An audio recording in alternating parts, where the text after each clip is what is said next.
Leonardo DiCaprio has achieved what very few human beings ever will. He is not just famous, he is culturally permanent. His face is tied to entire eras of cinema. His performances are studied, memed, quoted, and re-watched across generations.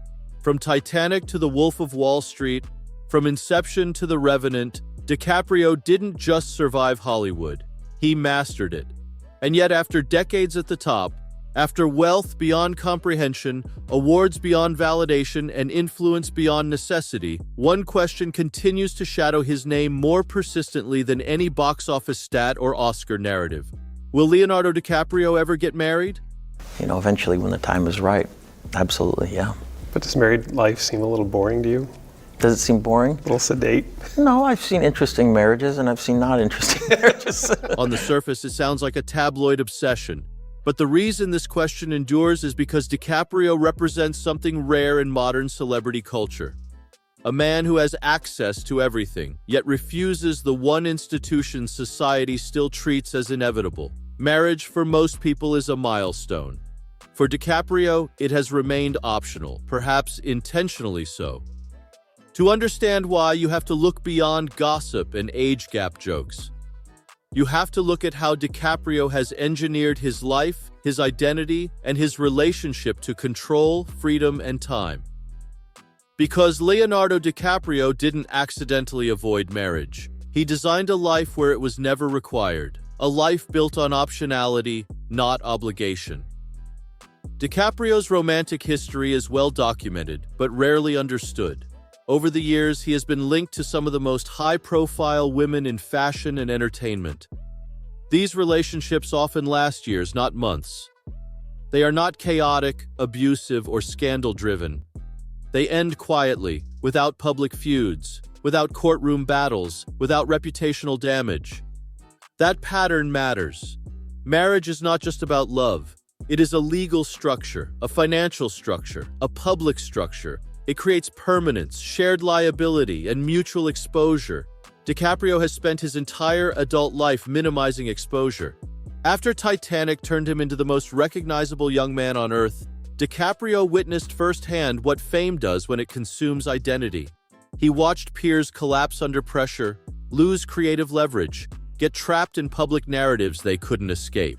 His response was not rebellion, it was discipline. He avoided early marriage. He avoided image-based relationships. He avoided the Hollywood machine that pairs young stars together for brand symmetry. Instead, he built a life around optionality, the ability to choose projects slowly, the ability to disappear for months, the ability to live across continents without explanation. Marriage challenges optionality.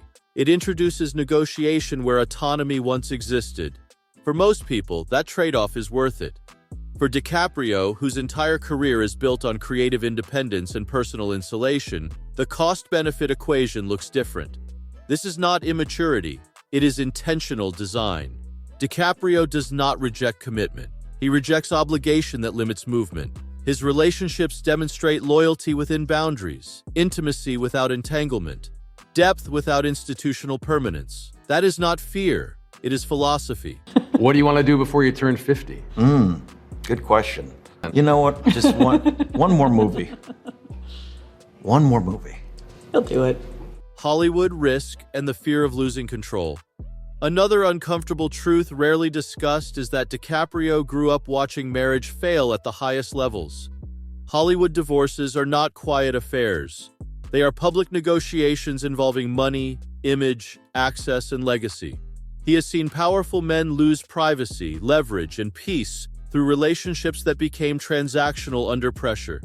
For a man who values control above almost everything, marriage represents risk. DiCaprio is famously meticulous about what enters his life. His inner circle is small, his media exposure is controlled, his public persona is curated but minimal. Marriage would introduce variables he cannot fully manage: another person's public identity, another person's needs, another person's relationship with fame. Then there is legacy. Many celebrities marry to build dynasties, produce heirs, or cement cultural narratives. DiCaprio does not need any of that.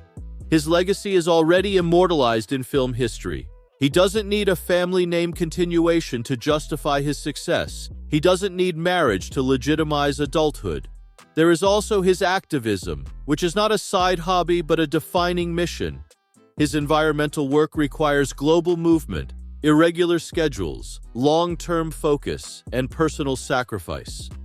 Traditional domestic structures often resist that lifestyle. Marriage would require alignment not just emotionally but philosophically. And perhaps most importantly, DiCaprio has never been driven by social clocks. He does not chase milestones because society expects them. He has always operated on his own timeline.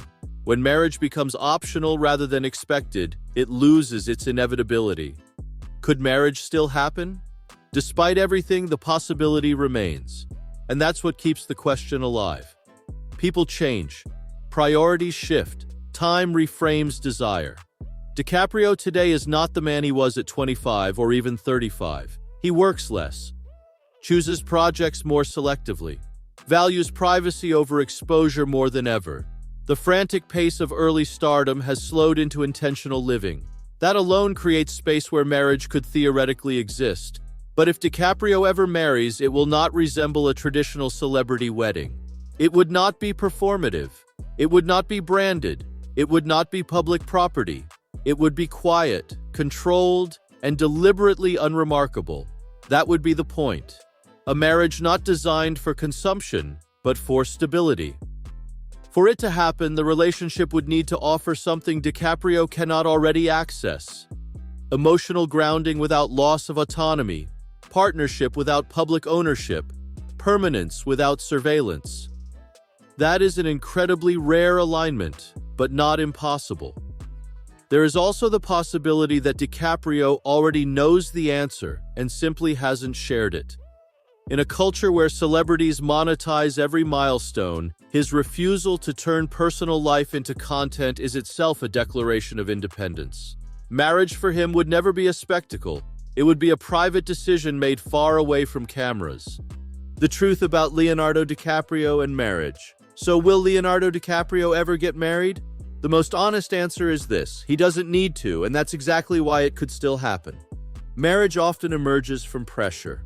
Biological clocks, social expectations, cultural milestones. DiCaprio operates beyond all of them.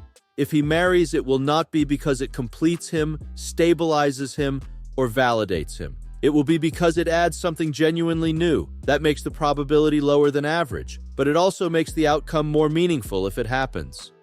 Leonardo DiCaprio has spent his career portraying men obsessed with power, freedom, obsession, and truth. Off-screen, he appears to have achieved what most of them never could: a life built entirely on choice. Marriage in his story is not a missing chapter. It is an optional epilogue, one he may or may not choose to write. And that more than anything explains why the question still fascinates us.